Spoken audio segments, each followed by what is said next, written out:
5ই August 2024 ঘড়ির কাঁটায় বাজে দুপুর 2টা।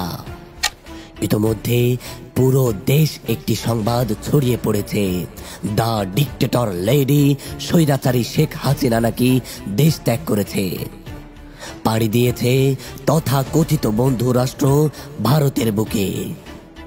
এরপর টেকনাফ থেকে তেতুলিয়া, রূপসা থেকে পাটুরিয়ার প্রতিটি গ্রামে গঞ্জে মহল্লায় ছাত্র জনতার মাঝে, বীর যোদ্ধাদের মাঝে দেখা যায় এক অঘোষিত বিজয় উদযাপন করতে।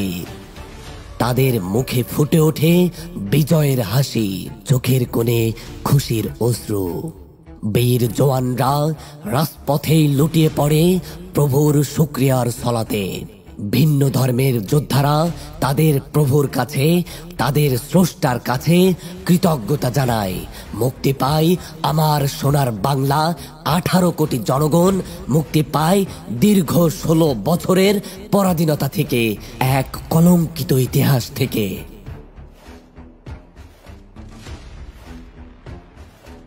আসুন দেখে আসি জুলাই বিপ্লবের সকল ঘটনার সংক্ষিপ্ত প্রবাহগুলো। বাংলাদেশ বিশ্ব মানচিত্রে এক অনন্য সৌন্দর্যের দেশ। এখানে বাস করা মানুষের মধ্যে রয়েছে খোদাভীতি, ধর্মভীতি, পরস্পরের প্রতি সহানুভূতি। এমন সুন্দর আমার সোনার দেশে যারাই শাসক হয়েছে, তারা এই দেশটাকে লুটে পুটে খেতে চেয়েছে, তারা আমার জনগণকে তাদের গোলাম বানাতে চেয়েছে। এই ধারাবাহিকতায় বাংলাদেশের সব থেকে কলঙ্কিত শাসনামল, বিভীষিকাময় শাসনামল, এই ডিক্টেটর লেডির শাসনামল। এই কলঙ্কিত শাসনামলের সূচনা হয়েছিল 2008 সালের 1/11 কুশিলবদের মাধ্যমে। এখান থেকেই বাংলার সাধারণ মানুষের উপর, ধর্মপ্রাণ মানুষের উপর নেমে আসে অশনির ছায়া, কাল বৈশাখীর মতো ঘন কালো মেঘ। সুদীর্ঘ 16 বছর যাবৎ দেশের মানুষকে নিজের গোলাম করে রেখেছে এই ডিক্টেটর লেডি স্বৈরাচারী হাসিনা। যখন সকল রাজনৈতিক দল, সকল মতের মানুষ এক হয়েও এই স্বৈরাচারকে পরাজিত করতে পারে না, তখন সূর্যের আলোর মতো, সকালের সূর্যের রোশনির মতো বৈষম্য বিরোধী ছাত্র আন্দোলন নামে একদল যুবক, জওয়ান, তাগড়া জওয়ান বেরিয়ে আসে আমাদের দেশের কাণ্ডারি হয়ে, দেশের মানুষের ভাগ্যের চাকা ঘোরাতে।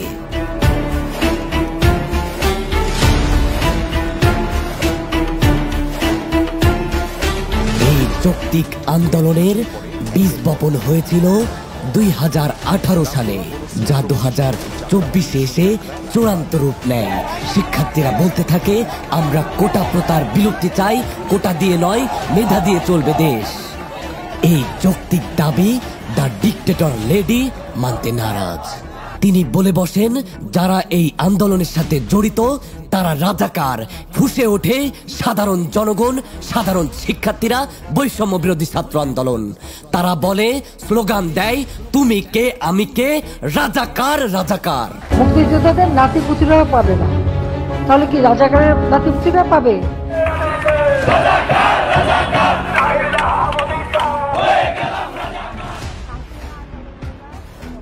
পুরো দেশ যেন তাল রাজাকারের স্লোগানে। রাজাকারের বাচ্চা, এটা প্রকাণ্ড গালি যত্রতত্র দেবেন না। আসুন দ্য ডিক্টেটর লেডির পতনের 36 জুলাইয়ের কর্মসূচিগুলো এক নজর দেখে আসি। 1 জুলাই বিভিন্ন বিশ্ববিদ্যালয়ে বিক্ষোভ ও 3 দিনের কর্মসূচি ঘোষণা। 2 জুলাই ঢাকা বিশ্ববিদ্যালয়ে মিছিল ও ঢাকা আরিচা মহাসড়ক অবরোধ। 3 জুলাই শাহবাগে অবস্থান কর্মসূচি পালন, মহাসড়ক ও রেল লাইন অবরোধ কর্মসূচি। 4 জুলাই আপিল বিভাগের নট টুডে আদেশ, শাহবাগে 11 থেকে 5টা পর্যন্ত অবরোধ। 5 জুলাই সারা দেশে বিক্ষোভ ও অবরোধ কর্মসূচি ঘোষণা। 6 জুলাই বাংলা ব্লকেট ঘোষণা করা হয়। 7ই জুলাই অনির্দিষ্টকালের জন্য বিশ্ববিদ্যালয় ও কলেজ ক্লাস পরীক্ষা বর্জনের ঘোষণা করা হয়। 8ই জুলাই অযৌক্তিক ও বৈষম্যমূলক কোটা বাতিল ও অনগ্রসর জনগোষ্ঠীর জন্য ন্যূনতম কোটা রেখে সংসদে আইন পাশের দাবি। 9 জুলাই হাইকোর্টের রায় স্থগিত চেয়ে 2 শিক্ষার্থীর আবেদন। 10ই জুলাই বিচারপতি উবাইদুল হাসান বলে বসেন, রাস্তায় স্লোগান দিয়ে রায় পরিবর্তন হয় না। শিক্ষার্থীরা ফুঁসে ওঠে।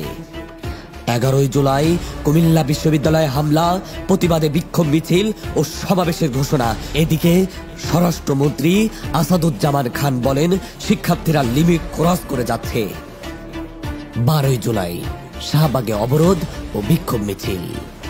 13ই জুলাই রাষ্ট্রপতির কাছে স্মারকলিপি প্রদান কর্মসূচি ঘোষণা করা হয়। 14ই জুলাই 24 ঘন্টা সময় বেঁধে দিয়ে রাষ্ট্রপতির কাছে স্মারকলিপি প্রদান। এদিকে গণভবনে হাসিনা সংবাদ সম্মেলন করে আন্দোলনকারীদের রাজাকারের নাতিপুতি বলে আখ্যা দেয়। তখন শিক্ষার্থীরা ফুঁসে ওঠে, তারা স্লোগান দিতে থাকে, তুমি কে আমি কে, রাজাকার রাজাকার। এই স্লোগানে পুরো দেশ যেন মুখরিত হয়ে যায়। 15ই জুলাই আন্দোলনকারীদের উপরে ছাত্রলীগের বর্বরোচিত হামলা। শেখ হাসিনা আবারও সংবাদ সম্মেলন করেন, বলেন, নিজেদের রাজাকার বলতে তাদের লজ্জা লাগে না। একই দিনে আওয়ামী লীগের সাধারণ সম্পাদক উবাইদুল কাদের বলেন, রাজাকার স্লোগানের জবাব দেবে ছাত্রলীগ। ছাত্র জনতা যেন আরো ফুলতে থাকে, রাগ ক্রোধ সব বাড়তে থাকে এই স্বৈরাচারীর শাসক, স্বৈরাচারী সংগঠন, স্বৈরাচারী দলের বিরুদ্ধে। 16ই জুলাই রংপুরে শিক্ষার্থী আবু সাঈদ সহ 5 জন শাহাদাত বরণ করেন। দেশ জুড়ে শুরু হয় ব্যাপক বিক্ষোভ। শহীদ মিনার, সায়েন্স ল্যাব ও ঢাকা কলেজের শিক্ষার্থীদের সাথে নিয়ে প্রতিরোধ গড়ে তোলে ছাত্র শিবির। 17ই জুলাই দেশের সকল বিশ্ববিদ্যালয়কে ছাত্রলীগ মুক্ত ক্যাম্পাস হিসেবে ঘোষণা করা হয়। 18ই জুলাই কমপ্লিট শাটডাউন ঘোষণা করা হয়। সরকার সারা দেশে বিজিবি মোতায়েন করে। 19 জুলাই 9 দফা দাবির ঘোষণা করা হয়। একই দিনে সরকার সমগ্র দেশে ইন্টারনেট সেবা বন্ধ করে দেয়। 20 জুলাই দেশ জুড়ে কারফিউ জারি করে সেনা মোতায়েন করে সরকার। 21 জুলাই কোটা প্রথা সংস্কার করে সর্বোচ্চ আদালত রায় ঘোষণা করে, শিক্ষার্থীরা তা প্রত্যাখ্যান করে। 22 জুলাই সারা দেশে চিরুনি অভিযান চলে। 4 সমন্বয়ক সহ শত শত গ্রেপ্তার শুরু করে এই ডিক্টেটর সরকার। 23 জুলাই কোটা প্রথা সংস্কার করে প্রজ্ঞাপন জারি করে সরকার। 24 জুলাই গুম ফেরত সমন্বয়কদের সন্ধান। 25 জুলাই ফ্যাসিস্ট হাসিনার মেট্রো স্টেশন পরিদর্শনের নাটক, যা সাধারণ মানুষকে আরো ব্যথিত করে। হাজার হাজার লাশের চেয়ে ডিক্টেটর সরকারের কাছে দামি হয়ে যায় একটি মেট্রো স্টেশন। 26 জুলাই পুলিশের ব্লক রেড। একই দিনে দেশের সকল মসজিদ মাদ্রাসাগুলোতে গায়েবানা জানাজা হয়, এমনকি আন্দোলনরত শিক্ষার্থীদের জন্য আল্লাহর কাছে দোয়া করতে শুরু করে। 28 জুলাই 11 দিনে গ্রেপ্তার 8,121 জন। 28 জুলাই ডিবি কার্যালয়ে কর্মসূচি প্রত্যাহারের নাটক সাজায় এই ডিক্টেটর সরকার ফ্যাসিস্ট হাসিনা। আন্দোলনরত লিডারদের দিয়ে স্বীকারোক্তি দেওয়ানো হয় বন্দুকের নলে রেখে। একই দিনে দেশব্যাপী গ্রাফিটি ও দেয়াল লিখন কর্মসূচি পালন করে সাধারণ ছাত্র জনতা।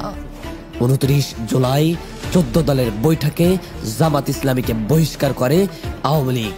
তারা চেয়েছিল দেশের আন্দোলন যেন এই দিকে মোড় নেয় না।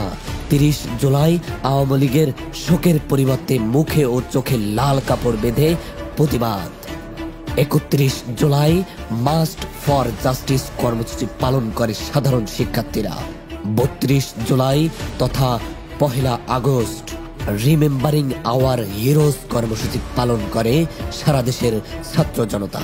33 জুলাই তথা 2 আগস্ট প্রার্থনা ও ছাত্র জনতার গণমিছিল দ্রোহযাত্রা পালন করে এবং সমগ্র দেশ জুড়ে জুমার নামাজ আদায় করে গণমিছিলের আয়োজন করা হয়। 34 জুলাই 3রা আগস্ট এক দফা দাবিতে সারা দেশ যেন উত্তাল হয়ে ওঠে। আর সেটি হলো এই ডিক্টেটর ফ্যাসিস্ট হাসিনার পদত্যাগ। 35 July 4 August march to Dhaka কর্মসূচি পালন করে সাধারণ ছাত্র জনতা, যেখানে সমগ্র দেশ থেকে ঢাকার উদ্দেশ্যে সবাইকে আসার আহ্বান জানানো হয়। 36 জুলাই 5 আগস্ট ফ্যাসিস্ট হাসিনা পদত্যাগ করে হেলিকপ্টার যোগে ভারত পাড়ি দেয়। সেনাপ্রধান অন্তর্বর্তী সরকার গঠনের ঘোষণা করেন। বাংলাদেশের মানুষ যেন মুক্ত হয়ে যায়, খুঁজে পায় প্রাণ, স্বাধীনতা, পরাধীনতার শিকল ভেঙে ফেলে।